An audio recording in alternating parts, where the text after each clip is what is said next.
Queridos amigos, voy a editar hoy, por último, y por ahora, un vídeo sobre Nietzsche. Le llamo ¿Quién fue Nietzsche y quién es hoy? A Nietzsche solo se le puede conocer profundamente si se acerca uno a él con un entusiasmo cálido y si se coloca uno en su postura abierta, sin principios predeterminados y sin verdades absolutas dominantes. ¿Quién fue Nietzsche y quién es hoy? Infinidad de respuestas, de puntos de vista, de rechazos y alabanzas.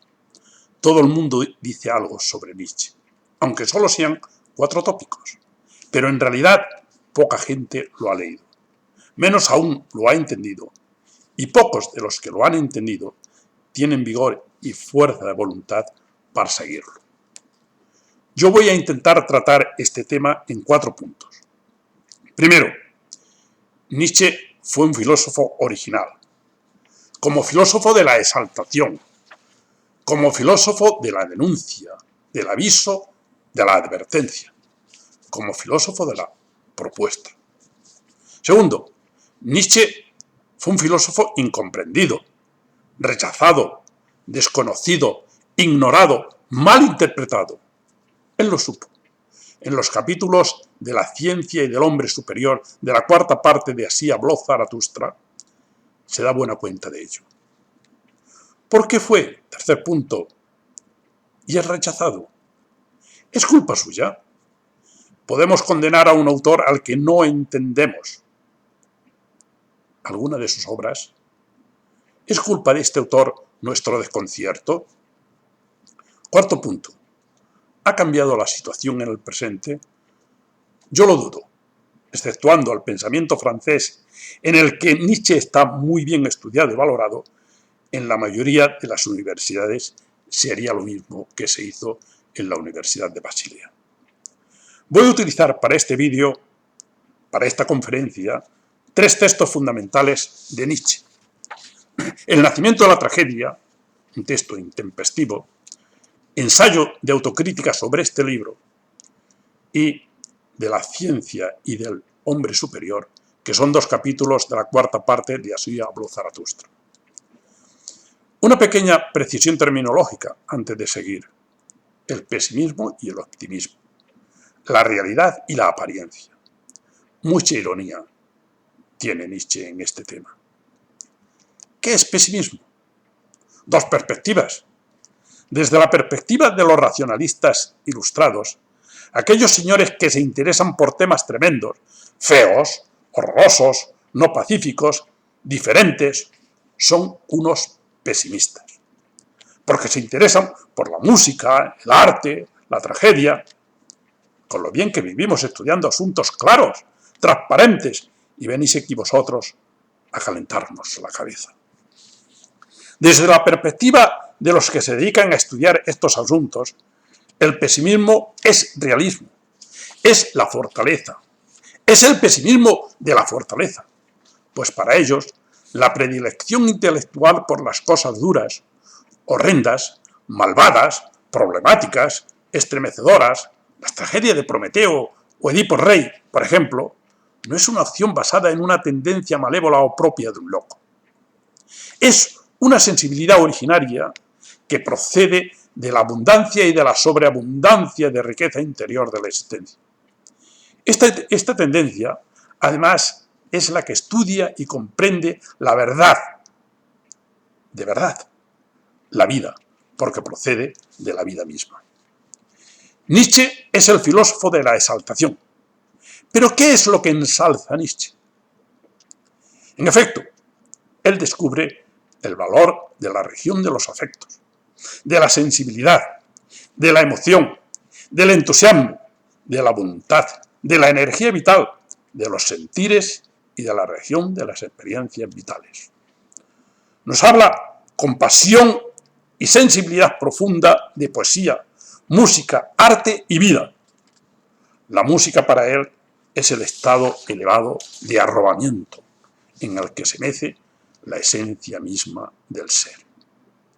Como si el abismo más íntimo de las cosas hablara de forma perceptible al alma. La música conmueve, extenúa, transforma. En ella se pierde la conciencia individual, y esto molesta a las conciencias bien pensantes del mundo científico y cultural de entonces y de ahora.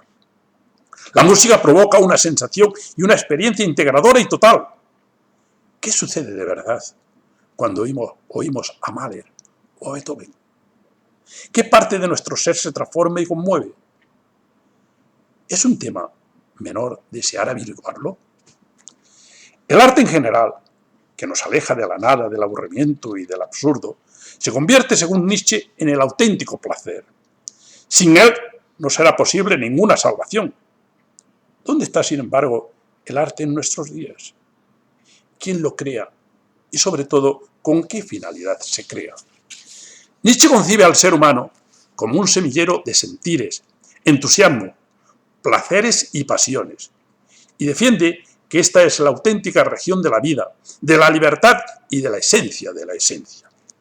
Es verdad que esta posición valorativa con respecto al núcleo afectivo del ser humano no es nueva en la cultura europea, pero la exaltación con la que describe Nietzsche, hablando de estos temas, sí que es original y muy diferente a aquellos autores anteriores.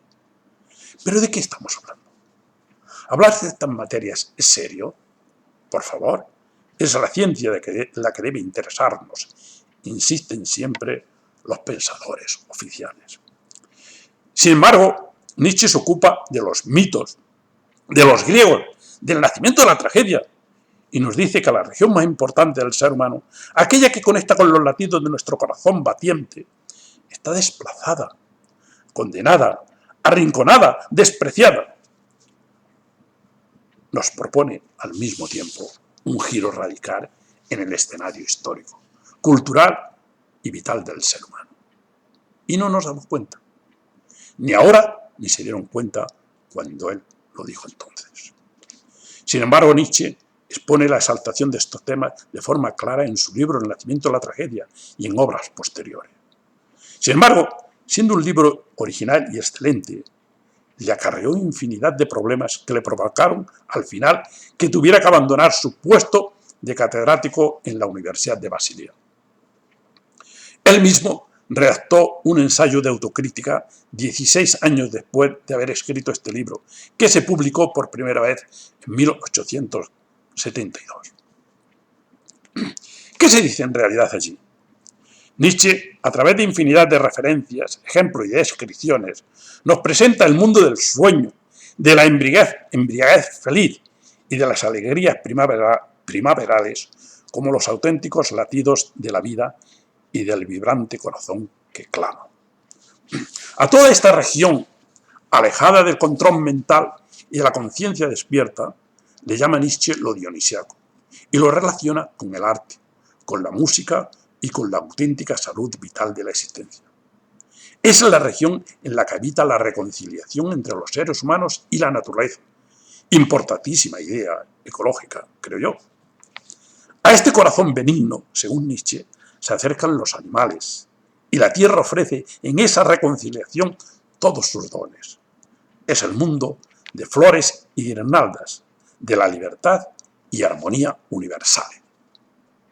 Si el hombre fuera capaz de vivir así, viviría, nos asegura Nietzsche, en una comunidad superior, porque de esta manera el ser humano no sería ya un artista, se habría convertido él mismo en una obra de arte. ¿Se puede proponer algo mejor, mis queridos amigos? Pero Nietzsche va más allá y defiende que esta región sin límite, sin medida, sin lógica estricta, sin racionalidad definitoria y predeterminante, es la región que los griegos, como la especie más lograda de hombres habidos hasta ahora, la más bella, la más envidiada, la que más seduce a vivir, es la que eligieron ellos en sus momentos más elevados y estéticos que conocemos, para comunicarse y desarrollar el arte de vivir. No es verdad, por tanto, que esta decisión sea propia de gente sin logos, sin sentido estructurado o sin racionalidad. Y además, tomaron esta opción no por carencia, sino por sobreabundancia de gusto estético y salud mental. Del mismo modo, tampoco se puede decir de Nietzsche que fuera un ser falto de cultura o de racionalidad. Era brillante, inteligente y sencillamente genial. Y justo por ello podía darle el valor que se merece a la cordura y a la locura, que no dejan de ser palabras impuestas por la urdimbre y por el velo de la racionalidad. Quizás surja también esta elección que los griegos tomaron y que él también tomó a causa de esa misma sobreplenitud de existencia y del sufrimiento que provoca tanta ilustración. También puede deberse a una valentía por vencer el miedo que provoca lanzarse a mares desconocidos. Y en este caso, el mundo estaría lleno de cobardes. De todos modos, Nietzsche lamenta el declive que tuvo esta región del género humano e insiste una y otra vez en que el desplazamiento que sufrió el dios Dionisos como representante de todo lo informe y vital de cada uno de los hombres es la mayor de las desgracias que han sucedido en la historia de la humanidad. Avisa también en esta misma línea de que no vivimos la auténtica realidad del existir y denuncia que el haber perdido el mundo del corazón traerá consecuencias muy graves para un futuro que habrá de llegar. Sin embargo, se consideró entonces, y se sigue considerando ahora, que estas ideas son propias de un demente, y no se le escucha seriamente ahora, ni entonces se le escuchó. Así todo, Nietzsche siguió escribiendo infinidad de propuestas interesantísimas para configurar una humanidad muy diferente de la que se vivía y vivimos, basada fundamentalmente en los aspectos estéticos de nuestra riqueza interior y en nuestras capacidades originarias y crecidas. No se le hizo ni caso. En el 1886 escribe un ensayo de autocrítica sobre el nacimiento de la tragedia, muy interesante, y en él nos dice que lo que consiguió con este libro, que había publicado en 1872, fue tratar el tema de la ciencia, replantear evidencias consagradas por la confirmación erudita de los doctos y proponer una gran elevación. Y estas son osadías que en verdad se pagan caras. La ciencia tiene un problema, exclaman los hombres superiores, seguros de que su certeza y su claridad mental es la que se impone. La racionalidad, la verdad, la paz que provoca el saber y el conocer con el que dominamos el mundo, el optimismo de los saberes técnicos, el dogmatismo nacido de la racionalidad y la evidencia, ¿es un problema? Usted, señor Nietzsche, ¿se atreve a dudar de la impecable claridad mental con que nos alimenta la racionalidad cartesiana? ¿Está usted intentando reivindicar al dios Dionisos en detrimento del dios Apolo? Esto es blasfemia, aberración y sacrilegio. Y en efecto, el nacimiento de la tragedia fue, lo dice él mismo, con profunda ironía y decepción, un libro imposible. Sí, allí hay una propuesta, un análisis y una ilusión. Allí pretende Nietzsche ver la ciencia con la óptica del artista y el arte con la de la vida. Y esto es terrible, monstruoso, destructivo, horroroso y subversivo. Sí, señor Nietzsche, comprenda usted que El nacimiento de la tragedia es un libro que reivindica el fondo profundo del ser humano, que está condenado a vivir sin vida y a que se vaya muriendo poco a poco, encerrado en las mazmorras por la potencia absoluta de la racionalidad occidental. Hay, por tanto, una denuncia en este libro que habla con una voz extraña, es cierto, como si el autor fuera el discípulo de un dios desconocido. Se condena, o al menos se sospecha, de que la racionalidad occidental es la rejilla consoladora y el tul que han tejido unos ciertos señores para encauzar, delimitar y orientar la vida, impidiendo, por tanto, que esta misma vida pueda expresar el fondo más genuino del existir. En efecto, la racionalidad, la ciencia, el socratismo y la llamada verdad han superado con orgullo cruel al mito, al vibrar espontáneo de la música y a la raíz de la esencia del ser. El Homo sapiens, del que estamos tan orgullosos, lleva escrito en sus genes la imposición de todo tipo de senderos, de regulaciones y de encauzamiento. Sin embargo, ¿Podrá soportar esto la humanidad? Con una cierta tristeza y desolación, como aparece en muchos de sus escritos, Nietzsche busca razones en este ensayo de autocrítica que puedan justificar el silencio y el rechazo que el nacimiento de la tragedia trajo, que él mismo había escrito en edad temprana. Sin embargo, nos dice Nietzsche que este es un libro imposible, porque es frenético en imágenes, sentimental, un libro no para todo el mundo, sino para iniciados, con una música para aquellos que han sido bautizados en la música, para aquellos que desde el comienzo de las cosas están ligados por experiencias artísticas comunes y raras, como signo de reconocimiento para quienes sean en cuestiones artísticas parientes de sangre. Un libro altanero y entusiasta, que se cierra por su altura a cualquier vulgo profano. El autor debió de ser experto, lamenta Nietzsche, en buscar sus compañeros de entusiasmo y en atraerlos hacia nuevos senderos ocultos y hacia nuevas pistas de baile. Porque aparece en este libro, vibrante de energía, un espíritu que sentía necesidades nuevas, carentes aún de nombre, una memoria rebosante de preguntas, experiencias, secretos, a cuya margen estaba escrito el nombre de Dionisos, como un signo más de interrogación. Y a esto, queridos amigos, nos llegaba todo el mundo, y hay dolor, mucho menos sus compañeros de oficio y doctos catedráticos de la universidad. Porque aparece en el libro un alma nueva que habría debido cantar y no hablar, dado el tema de alta sensibilidad que allí se trata, lamenta Nietzsche 16 años más tarde de haberlo escrito. Es un libro, queridos aventureros del libre pensar, en el que Nietzsche dirige la atención intelectual, artística y filosófica a descubrir qué fue y qué valor tuvo para los griegos y para nosotros hoy lo dionisiaco, como referente de nuestro fondo interior, dinámico y vital. En los momentos más brillantes del espíritu griego, siglo XVI y siglo VI y siglo V antes de Cristo, en los que se vence a los persas, nace la tragedia y florecen personalidades como Heráclito, Pericles o Tucídides, este pueblo excelso tuvo necesidad del dios Dioniso. ¿Por qué? Hay también en este libro una preocupación, a mi parecer genial, y es la de querer investigar qué relación y qué grado de sensibilidad tenían los griegos con el dolor, al dolor que carcomía a los héroes trágicos. Oh, queridos amigos, qué tema tan vulgar. La sensibilidad por el dolor no es un tema suficientemente importante como para tratarlo en filosofía. Sí, pero parece que este tipo de preocupaciones deben de formar parte de seres poco elevados, nada cultos y además pesimistas. Y aquel que los cultiva debe marchar de la universidad, porque lo importante es la racionalidad y la cordura, dirían los socráticos y constructores de laberintos cerrados en la investigación. Pero Nietzsche, que no carece de cultura y de altísimo grado de racionalidad, insiste una y otra vez en formular análisis y preguntas sorprendentes.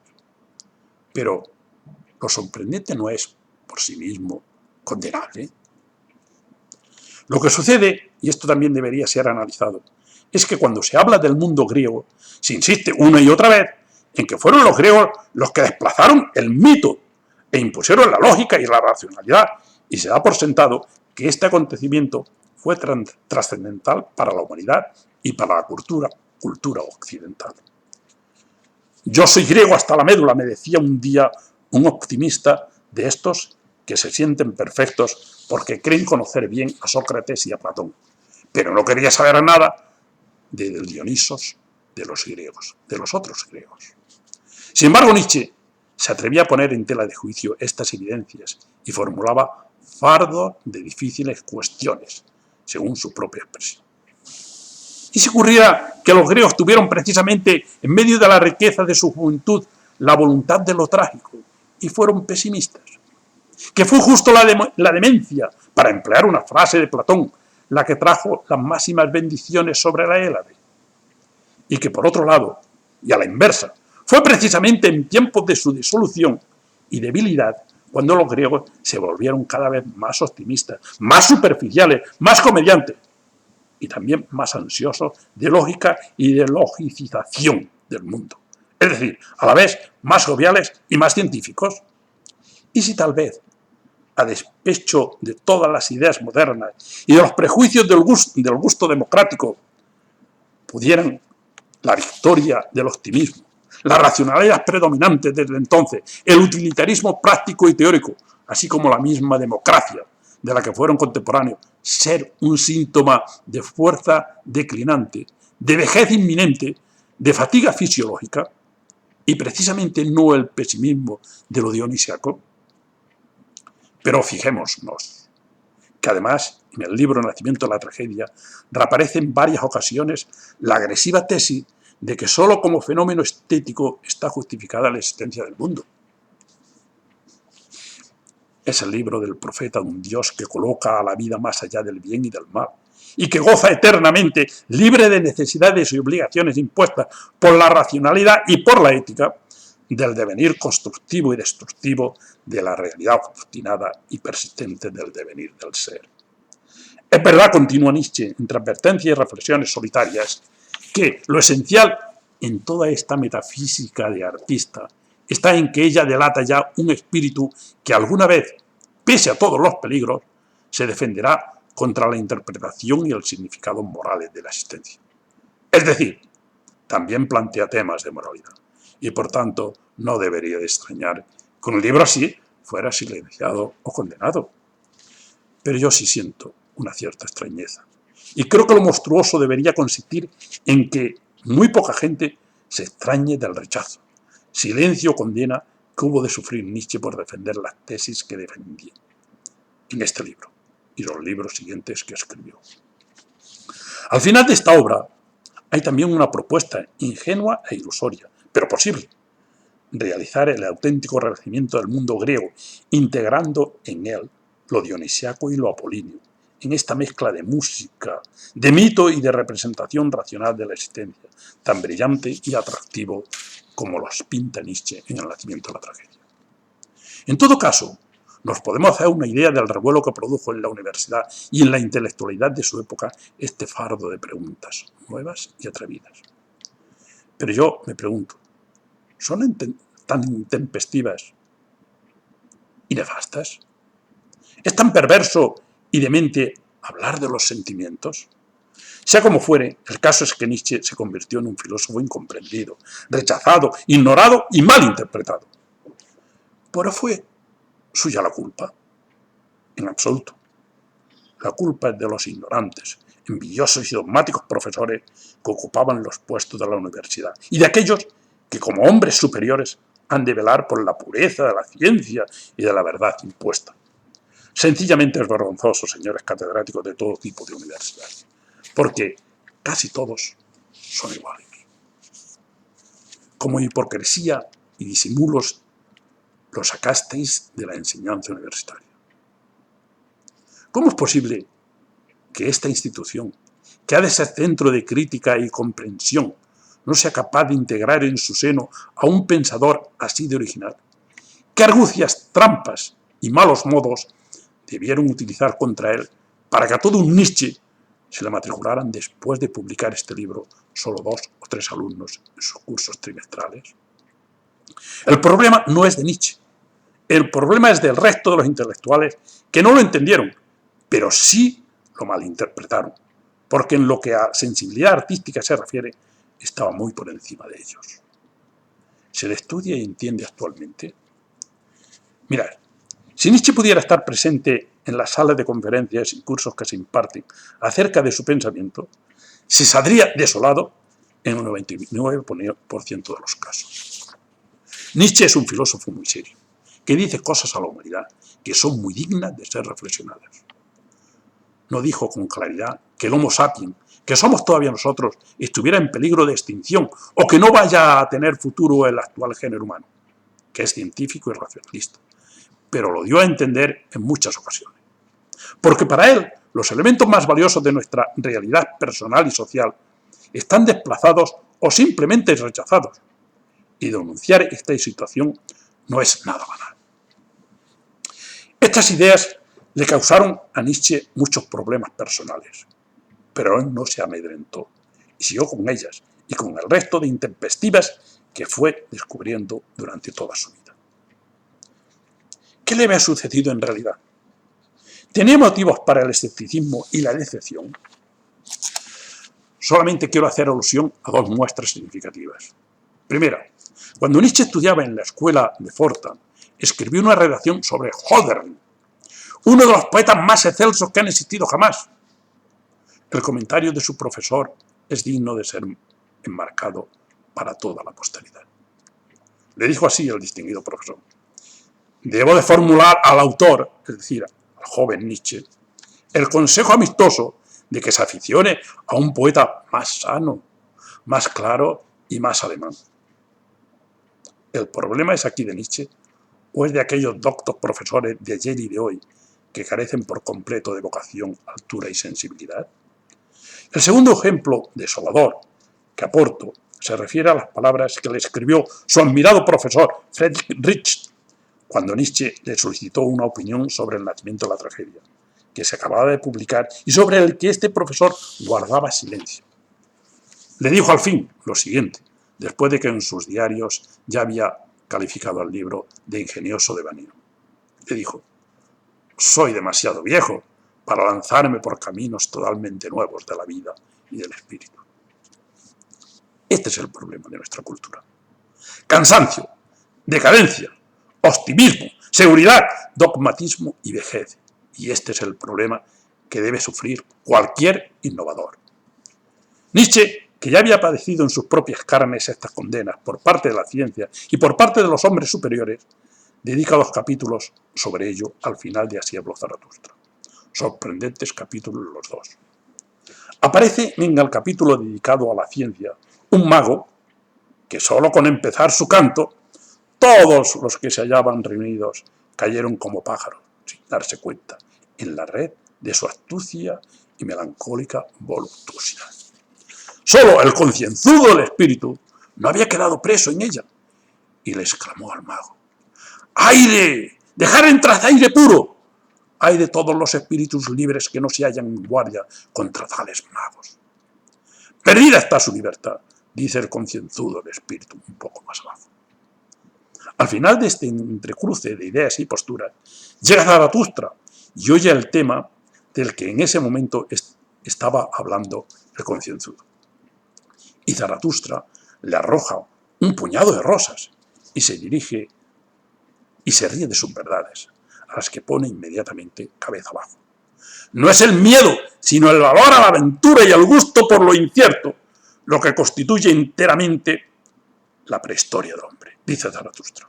Y entonces él mismo se identifica con este valor humano, con alas de águila y astucia de serpiente, más refinado, más espiritualizado y más intelectualizado que nunca, y que busca lo incierto, y no lo trillado y repetido por citas y páginas copiadas, como pasa con los hombres superiores con frecuencia.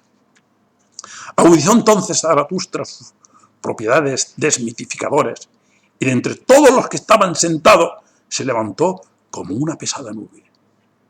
«Bien, se ha ido mi espíritu malvado», dijo el mago mientras reía. Espíritu de mentira, de engaño y de embustero. Pero así todo, no cambió el mago, y siguió utilizando las palabras mágicas de la ciencia que hacían caer como pájaros en la red de la astucia a los allí reunidos. Mas tampoco cambió Zaratustra, que seguía y sigue amando a sus enemigos, porque no puede vivir mucho tiempo sin cometer tales tonterías. Y de esta forma, con escepticismo y nobleza, con maldad y amor, Zaratustra dio una vuelta y fue estrechando la mano a sus amigos, como uno que tiene que reparar algo y excusarse con todos. Esta es la actitud que con relación a sí mismo describe Nietzsche.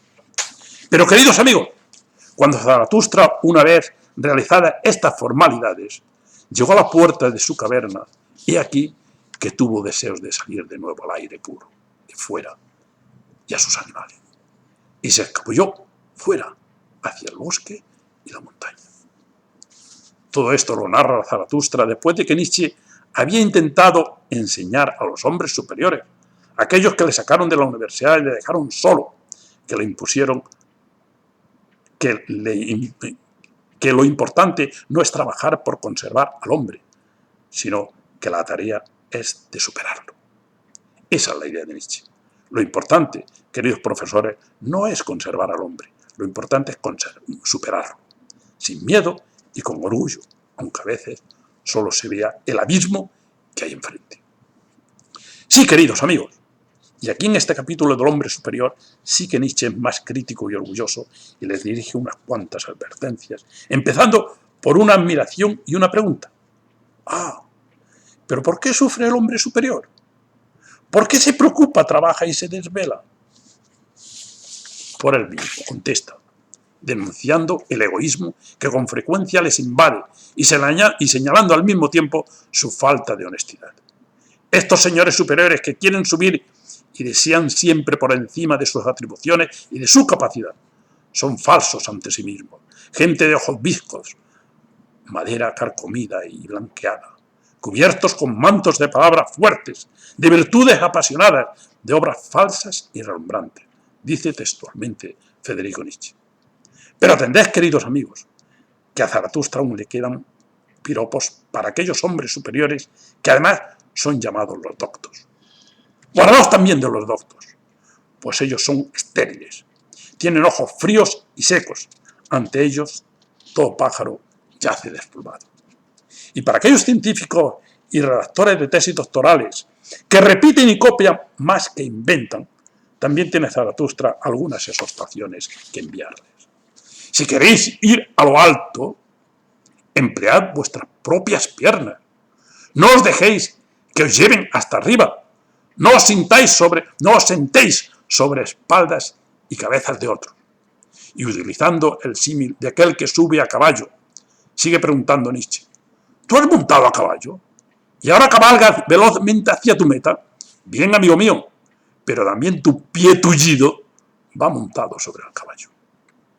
Cuando estés en la meta, cuando saltes de tu caballo, precisamente en tu altura, hombre superior, darás un traspié. Advertencia muy noble por parte de Nietzsche. Pero él sabía perfectamente, y de aquí su amargura y decepción, que aquel que lo que pretende por encima de todo es llegar a la altura y a la meta, le importa poco el traspié que pueda sobrevenirle si ya se encuentra en el lugar que pretendía. También formula Nietzsche unas preguntas a los llamados creadores. ¿Cuál es vuestra obra? ¿Cuál es vuestro hijo? ¿Es en realidad vuestro este hijo? ¿O es un hijo prestado? ¿Con qué finalidad lo habéis creado? ¿Qué queréis conseguir con esta publicación que os han preparado? ¿No es el resultado de adoctrinamiento y secretismo? Así es como producís obras enfermas e impuras, le susurra al oído Zaratustra a los hombres superiores. ¿Tenía Nietzsche razón? ¿Tendría razón en nuestros días? Yo creo que sus críticas, sus pensamientos y sus propuestas conservan una impecable actualidad. También tendría que sufrir, como entonces, rechazo y soledad. Por último, Zaratustra acaba en este capítulo del hombre superior con algunas exhortaciones irónicas, poco serias y cargadas de humor. Aprended a reír, incluso vosotros mismos, a correr y a bailar, y si aprendéis a volar, mucho mejor. Os cubriréis vosotros mismos con coronas de rosa. ¡Sed libre! De una vez. Haced como el viento cuando se precipita desde sus cavernas de la montaña. Quiere bailar al son de su propio silbar. Los mares tiemblan entonces y dan saltos bajo sus pasos en esos momentos. Y todavía aquellos formalistas y estirados profesores les envía este regalo. Alabado sea este salvaje, bueno, libre espíritu de tempestad que baila sobre las ciénagas y las tribulaciones como si fueran prados. Levantad vuestros corazones, vuestros buenos bailarines, vosotros buenos bailarines. ¡Arriba! ¡Más arriba! Y no me olvidéis tampoco el buen reír. A vosotros os arrojo esta corona de rosas para que aprendáis a bailar, a reír y a vivir. Pero el problema, queridos amigos, es que cuando están instalado cómodamente en su cátedra, de la virtud, ¿para qué quieres oír aire fresco? ¿Para qué quieres aire fresco? ¿Para qué queréis aire puro? Que se vaya a tomar el aire fresco aquel que viene a molestarnos. ¿Me habéis entendido?, preguntaba con frecuencia Zaratustra. ¿Le hemos entendido? De verdad, vosotros, queridos amigos, ¿le habéis entendido? Quizás deberíamos de seguir hablando de estos temas. Mientras tanto, muchas gracias a vosotros valientes y osados viajeros de la región del pensamiento.